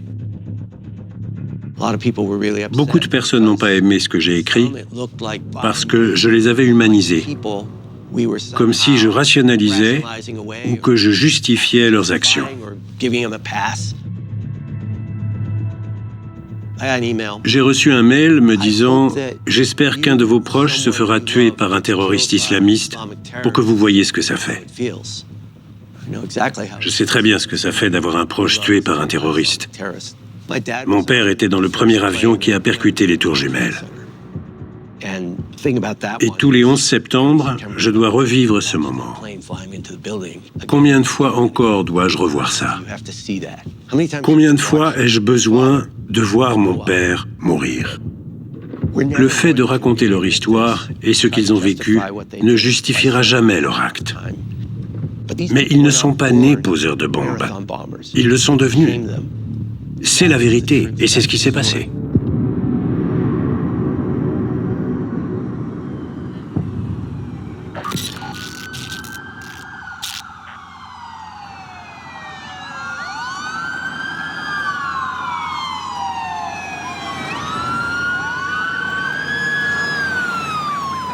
J'ai couvert le procès.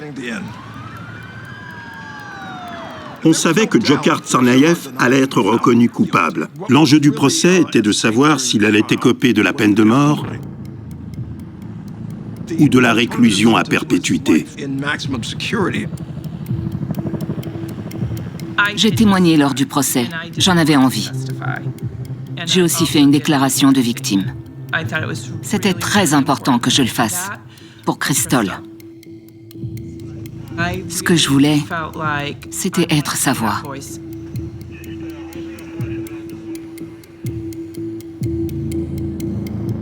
Quand Dzhokhar est arrivé au tribunal, beaucoup de journalistes ont rapporté qu'il avait l'air arrogant et froid. Je pense que c'était de la résignation, qu'il savait à quoi s'attendre. Quand je l'ai vu, j'ai vu le diable. Il a ouvert grand les yeux et on aurait vraiment dit le diable. Ils étaient rouges. C'était terrifiant. Il vous fixait droit dans les yeux. C'était dur, très dur. Entendre les victimes raconter ce qu'elles ont enduré, ce avec quoi elles devront vivre toute leur vie, ça m'a vraiment marqué. La défense a essayé de dépeindre son frère aîné comme une figure dominante et intense. Un homme avec une personnalité violente qui aurait influencé son petit frère et l'aurait forcé à commettre ses actes. Il aurait été influencé par son frère. Il a peut-être été influencé par son frère, peut-être qu'il avait l'impression qu'il ne pouvait pas lui dire non. Mais il a fait le choix de poser ce sac à dos à côté d'un groupe d'enfants. Et ça, c'est pas son frère qui lui a demandé de le faire. Quand on détruit une famille comme celle des Richards, de Lingilou, de Crystal Campbell ou même de Sean, il n'y a aucune excuse. N'essaye pas de rejeter la faute sur ton frère. Selon moi, ce qui démontre qu'il savait ce qu'il faisait, qu'il en avait la volonté, c'est que non seulement il a placé le sac à dos de manière à avoir le temps de partir et ne pas être blessé, mais qu'en plus, il y a des images de lui plus tard dans l'après-midi, faisant ses courses dans un supermarché, comme si de rien n'était. Et après le meurtre de Sean Collier et l'enlèvement de Danny Meng, il y a une autre vidéo de lui en train d'acheter des friandises à la station essence. Calme. très calme. Deux choses se sont produites lors du procès qui ont poussé les gens à penser qu'il allait être condamné à mort. Premièrement, le cabinet de Carmen Ortiz a fait circuler une vidéo de lui faisant un doigt d'honneur à la caméra. Ça a été interprété comme un geste destiné à la ville de Boston. En tout cas, c'est comme ça que l'a décrit le bureau du procureur. Deuxièmement, le juge n'a pas autorisé les preuves le liant au meurtre du meilleur ami de Tamerlan. La défense estimait qu'en le connectant au meurtre de Walsham, cela prouverait que Djokhar était bel et bien sous son influence. Parce que si Tamerlan était capable d'égorger son meilleur ami, il était prêt à tout. Mais ça a été rejeté. Ça a été un coup dur pour la défense. Kevin et moi étions d'accord dès le début. Qu'il écope de la peine de mort ou de la prison à vie, justice aurait été rendue. Finalement, Djokhar a été condamné à mort. Quand sa condamnation a été annoncée, il n'a montré aucune émotion. Le procès s'est terminé là-dessus. La conférence de presse a eu lieu derrière le tribunal. Les victimes et leurs familles ont pu s'exprimer. I want to personally say thank you to each of my fellow survivors and thank them for being here for us. I have to watch my two sons put a leg on every day, so I mean, I don't know closure, but I can tell you it feels like a weight has been lifted off my shoulders. So I think there's. On voyait le port derrière eux. La ville tournait la page, mais pour eux, ce ne sera jamais fini.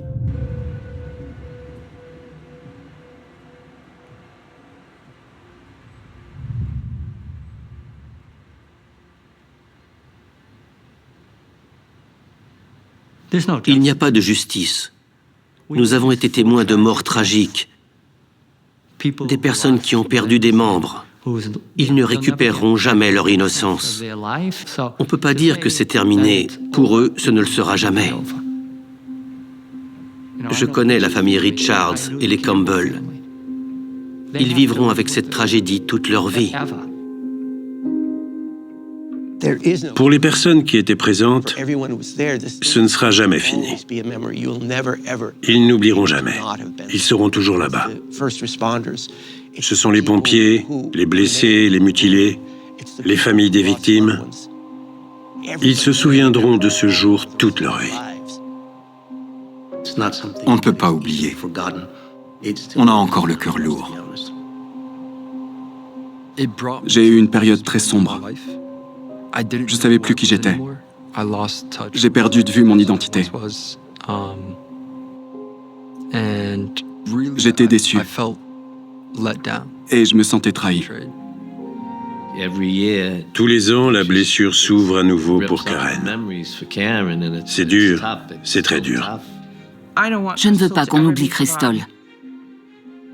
J'ai perdu mon ami et c'est terrible. Ce sera toujours terrible. Ça fait 10 ans maintenant. Quand on regarde les images, on voit des civils, des bénévoles du marathon, des policiers, des ambulanciers se précipiter pour essayer de sauver les autres. Ils ont fait ce qu'ils ont pu. Cet événement montre bien le courage ainsi que la détermination des habitants de Boston à se battre contre des agresseurs. J'arrive pas à croire que c'était il y a 10 ans. Je suis reconnaissant d'être encore en vie. J'aurais pu mourir ce soir-là. Danny Meng est un des héros les plus importants de cette affaire. Son courage a mené à la